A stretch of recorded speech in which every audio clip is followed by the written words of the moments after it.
This is a rare treat. This is Uncle Harold's shed. And just look at this. It's packed full and they're all homemade machines. Oh, you're talking to it now? That's right, I'm talking to it.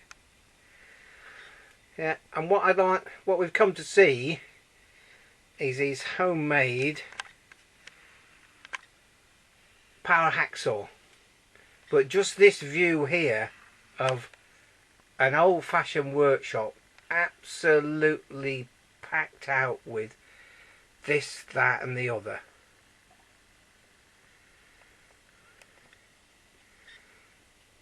So let's just go and see the power hacksaw.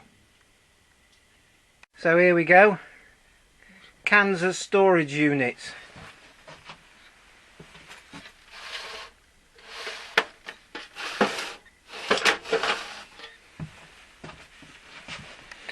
And down here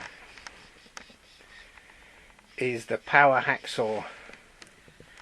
And Uncle Harold... You want me out of the view? I don't want you out the view. Uncle Harold's going to tell us all about his power hacksaw. Power saw with a 12-inch blade.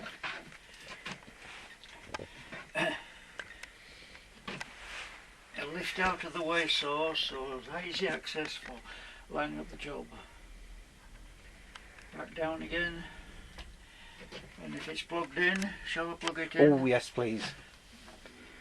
You notice round pins. That's a 5 amp round pin plug. It's a 5 amp, is this? Yeah. It's all round pins and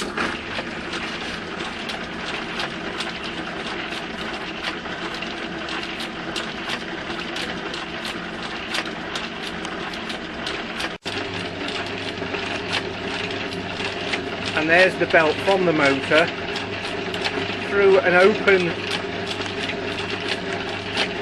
worm and pinion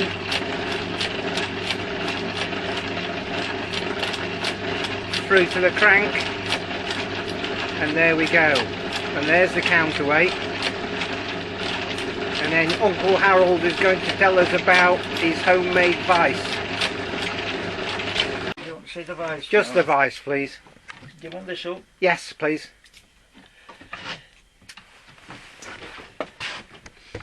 Go on then, away you go. Tell us about the vise, can you? Well, it simply pivots on this point here, and all we do is slacken this nut and swivel it round to 45 degrees normally, which is adequate whichever way you put the job. Right. And you made this vise? Oh, it was a man-made, yes. It's just a piece of channel iron, you see, that's been flattened out there. No, it isn't. It's actually a welded piece, I'm sorry. Yep. And that piece there on the top just keeps the jaw dead square. Yes, to keep the jaws parallel. Yes, yes. So that they sort of fold up parallel together. And when did you make this? Oh, in the 1940s. This was made before I went in the army. Did it? Oh yeah. Yay, gads. As an apprentice I Yes. made that. Lots of these were made as an apprentice. So it's seen a lot of work then? Oh yeah. Yeah, yeah. And it's a nice piece of kit.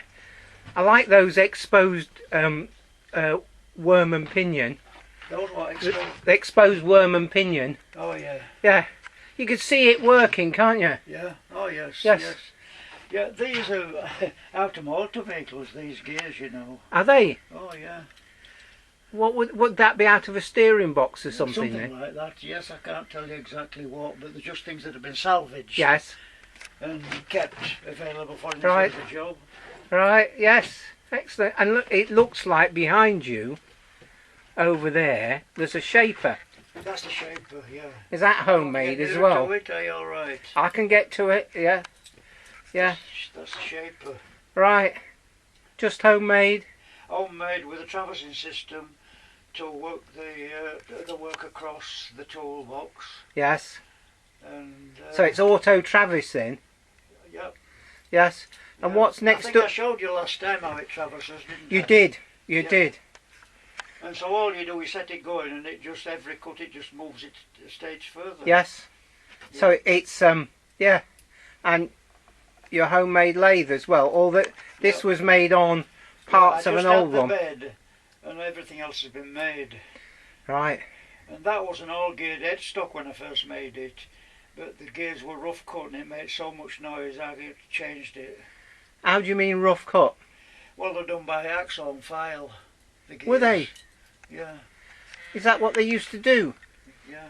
Well, look, these gears here were done. Let me show you these. To make all those gears. Hacksaw and file? Yeah. Now these were a much stronger gear. They were deeper geared. Yes. Because they were big, heavier drive. Right. And as I said, they make too much noise, so I got rid of it. These don't make any noise, but these are cut by hand.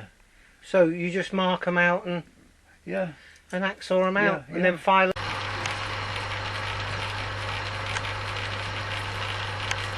Those hand cut gears. Now look, to traverse it, you just go across. Look. Yeah. Now they're quite silent gears. They are, aren't they? And you can traverse either way by moving that over Yes. with this screw you Right. see onto the other gear. Right. And you were saying about making a keyway with the lathe. Oh yeah, well what you do, Let's switch it off. you put a flat bottom, you put a cutter in it like a drill with a flat bottom, Yeah. and then you put then you take this off and just put a normal flat tool thing in. You clamp your job in here and feed it until your cutter's cut in your keyway depth, and then you just gradually work it along Right. and cut it. Yeah. Easy. Yeah, Right. yeah. So you just mount. And I showed you one there that's been done. Any keyway with it you'll find it's all been done that way. Right. Yeah. And there's the traverse working on this shaper. Yeah. And let's just see if we can see it. And if you try pushing against that, there's quite a lot of resistance required. You can't stop it.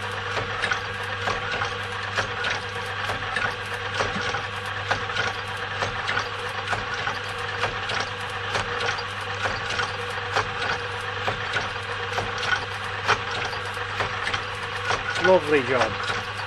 Yeah, that keyway Uncle Harold was talking about is on his, Well, that's just an example of it. yes, is on the shaft there on his pillar Yeah, drill, Yeah. which again That's is your made drive, up. you see, because there's a key in those pulleys, so that's your drive. Yes, That's your drive to your spindle. right, it's because it's sliding. That's Yes. right. And That's right. we got all this gear reduction here. That's a reduction gear to give you a much slower speed for Right. bigger drills. Yeah, you could drill inch with that, Yeah. couldn't you? Yeah.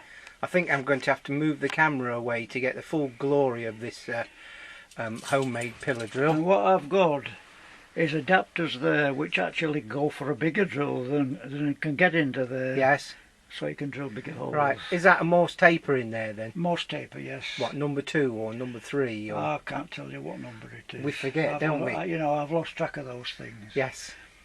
I'm just going to take the camera back to get a full view of this. So that's the homemade pillar drill.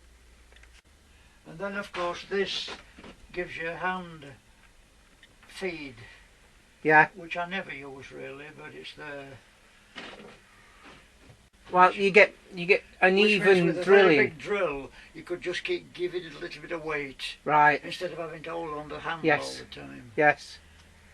When that was first made, it had comb pulleys, and I've changed it all to putting its own motor in. Yes.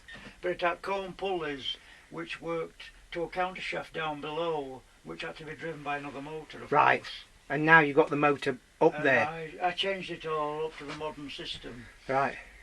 And where did the Because when I first started engineering, all the lathes and whatnot were all worked from countershafts. None of them had their own motors. no They all worked from overhead countershafts. right And line pulleys, shaft? Big leather belts and whatnot, you know. flapping about. Yeah. Yeah, yeah.